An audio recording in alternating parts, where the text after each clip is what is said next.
Peuple de Dieu au bout des ondes, nous sommes reconnaissants au Seigneur qui nous permet de prier Dieu ensemble. Que la grâce, la miséricorde et la paix de Dieu soient avec vous. Garde ton cœur plus que toute autre chose, car de lui jaillissent les sources de la vie. Proverbe 4, 23. Amen.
Bien-aimés, en ce 4e lundi de la 4e semaine de l'année 2024, nous aimerions attirer votre attention sur le contenu de nos conversations interpersonnelles.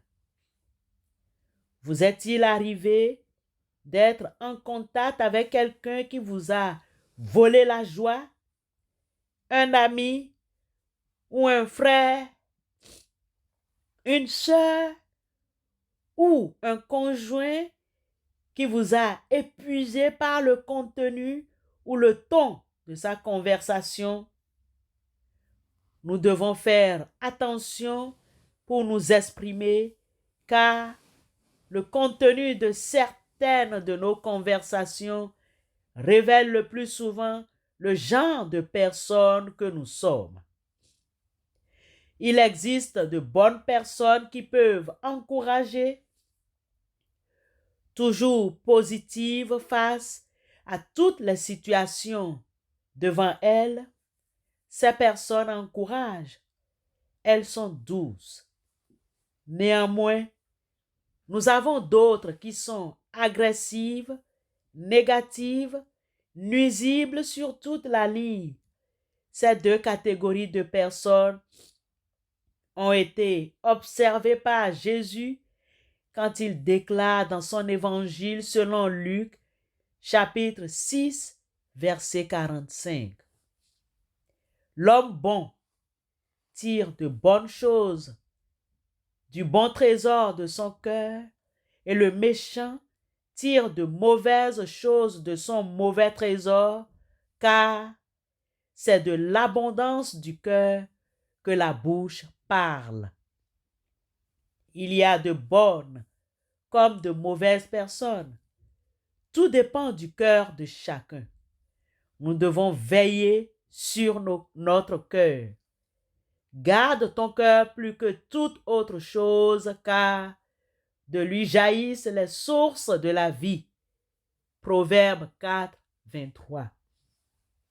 Paul l'apôtre conseille bien les premiers chrétiens de Philippe en ces termes.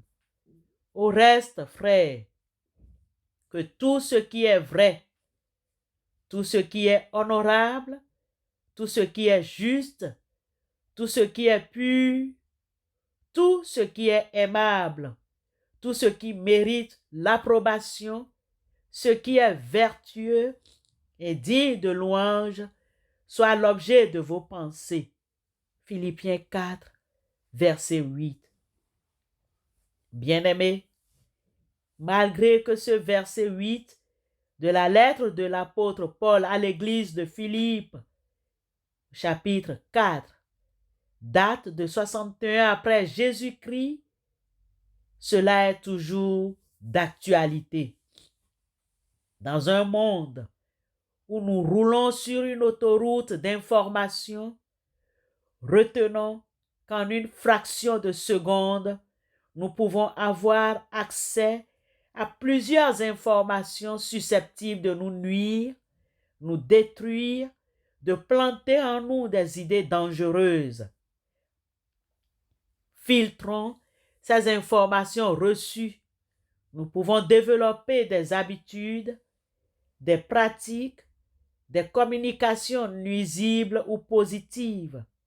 De temps en temps, arrêtons-nous pour faire une introspection et de nous poser la question suivante. Est-ce que ce que je pense et ce que je dis est vrai, honorable, juste, pur, beau et admirable? Ainsi, prions notre Dieu comme le psalmiste. Ô Dieu, crée en moi un cœur pur, renouvelle en moi un esprit bien disposé. Psaume 51, verset 12. Amen. Bonne journée à vous tous. Veux-tu briser du péché le pouvoir? La force est en Christ, la force est en Christ.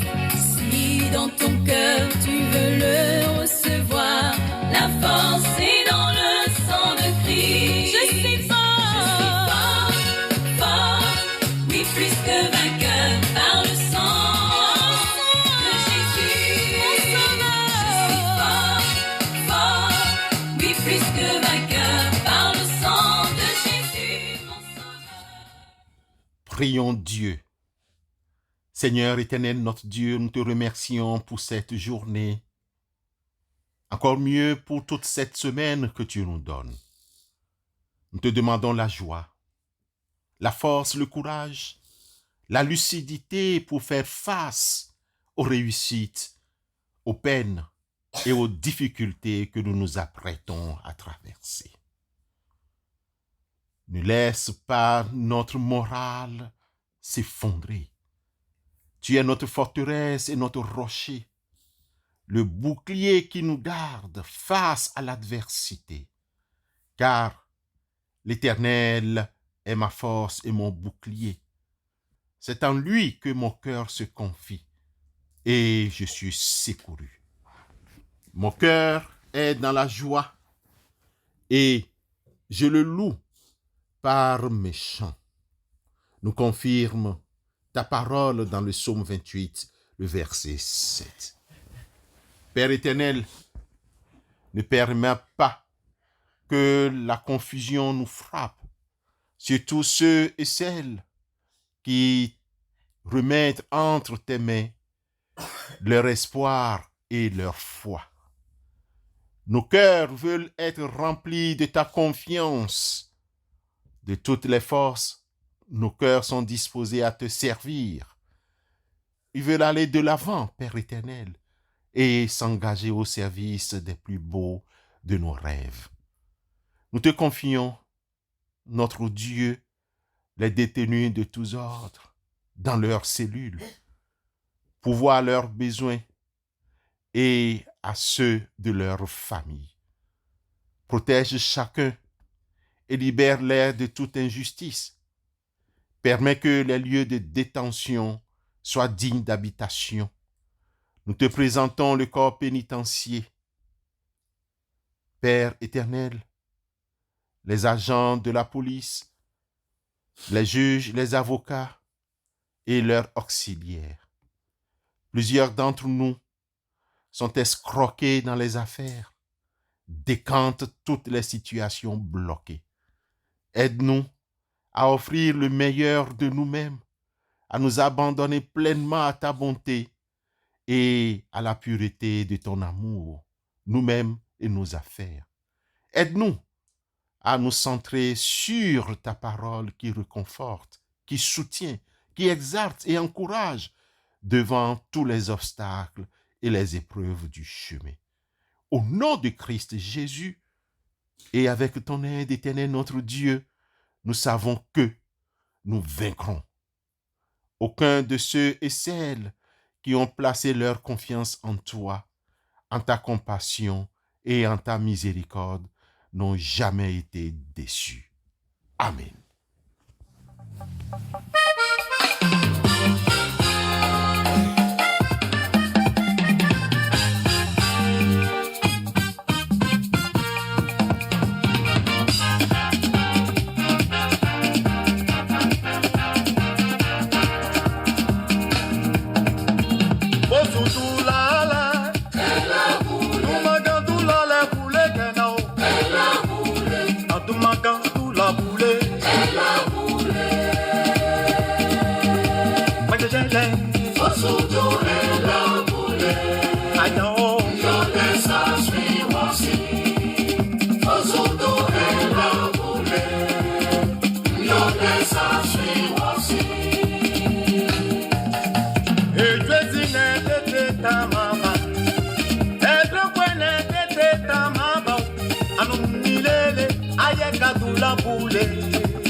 Recevons la bénédiction de la part du Seigneur. Béni soit le Dieu et Père de notre Seigneur Jésus-Christ, qui nous a bénis de toute bénédiction spirituelle dans les lieux célestes, dans le Christ. Amen.